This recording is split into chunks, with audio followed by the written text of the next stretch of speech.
Toute ta vie, tu as cherché la bonne personne, le meilleur partenaire, afin de pouvoir progresser. Oui, oui, c'est très important. Jeune fille, pendant toutes tes années, tu as été confrontée à des déceptions amoureuses. Ce n'est pas grave, la vie est ainsi. Jeune homme, à chaque fois que tu marches et que tu rencontres une personne, tu te demandes, est-ce que c'est la bonne personne? Est-ce que c'est la compagne idéale? Mais laisse-moi te dire, il n'y a jamais de compagnon idéal. Un proverbe dit, si la personne parfaite existait, est-ce que cette personne t'aurait choisi toi comme compagne? Lorsque tu as quelqu'un avec qui tu marches, trois choses que tu dois aller. Considération, confiance sont les trois mots en réalité qui définissent l'amour. Une définition parfaite.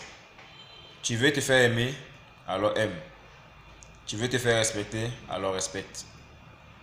Tu veux que l'on ait confiance en toi, alors aie aussi confiance en la personne avec qui tu marches. Le foyer n'est pas quelque chose de facile. En réalité, on se trompe si c'est un dicton où on dit il faudrait que je connaisse la personne avec qui je suis afin de pouvoir rentrer dans le mariage, avant plutôt de pouvoir rentrer dans le mariage avec elle. Mais laisse-moi te dire que tu ne la connaîtras jamais tant que tu ne vis pas sur le même toit. Effectivement, c'est lorsque tu vis avec quelqu'un, avec une tierce, une femme ou un homme, que tu vas connaître véritablement ses goûts, ses bons côtés comme ses mauvais côtés. Tu vas savoir, comme je l'ai dit, en un mot, si elle aime se laver ou ne pas se laver, si elle est ordonnée ou il est ordonné, ainsi de suite. En réalité, lorsque tu vivras avec cette personne, tu vas la connaître parfaitement. Mais il va falloir que tu puisses véritablement faire très attention. Parce que lorsque tu rentres dans le foyer, il y a quelque chose auquel tu dois véritablement faire très attention. Les commérages, les voisinages, l'entourage, ces personnes-là, toutes les situations qui se passent. Le foyer n'est pas chose aisée, ce n'est pas facile. Toutes ces personnes qui vivent dans le foyer savent de quoi je suis en train de parler. Déjà dans un foyer, alors ne cherche pas, ne regarde plus. Tu as juré, tu as dit publiquement cette même phrase que chacun d'entre nous l'a dit aussi devant le maire, devant Dieu et devant les hommes. Je t'aimerai de tout mon cœur et de toute mon âme. Je serai ton compagnon jusqu'à ce que la mort ne sépare, dans les bons comme les mauvais moments. Écoute, lorsque tu seras dans le foyer, il y a beaucoup de choses auxquelles tu ne pourras pas accepter. Mais c'est en ce sens que tu comprendras le sens du mot, la patience et la tolérance. Comme le dit quelque part dans les Écritures, la charité excuse tout, croit tout, espère tout et supporte tout. Tu vas supporter beaucoup les humeurs des beaux-parents, les humeurs de la femme, les humeurs des enfants. Il y a certaines exigences de la vie conjugale qui sont véritablement de mise. Tu vas t'adapter. Il y a beaucoup de choses auxquelles tu feras des sacrifices. Par exemple, tu ne sortiras plus couramment avec tes amis.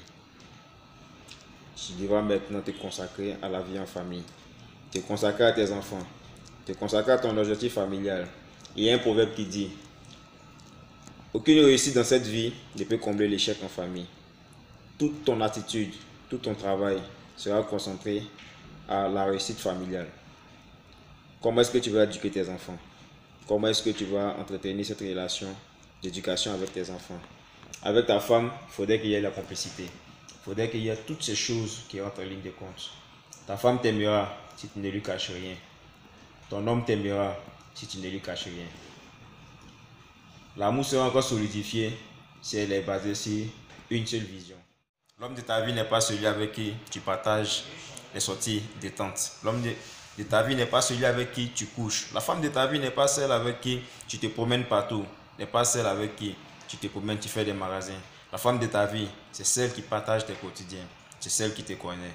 C'est celle qui arrive à accepter ce que même les autres refusent. L'homme de ta vie, c'est celui qui arrive à t'accepter devant tout le monde et il ne te rejette jamais. J'encourage et j'invite tout un chacun de nous à être véritablement véridique, être vrai, que votre amour soit pur, sincère envers vos compagnes. Ton foyer, ta maison doit être bâtie sur le socle de Dieu. Si vous mettez Dieu au devant de chaque chose, de chaque situation, de chaque événement, vous aurez toutes les bénédictions. Tout ne sera pas facile, mais c'est ensemble que vous allez surmonter toutes les épreuves. C'est ensemble que vous allez triompher. À chaque fois qu'il y a un problème, mettez-vous à genoux et priez. Demandez à Dieu de vous soutenir. et de vous élever. Il le fera parce que vous êtes ses enfants. Jacques Serrelé, consultant leadership, président de Vision Lointaine.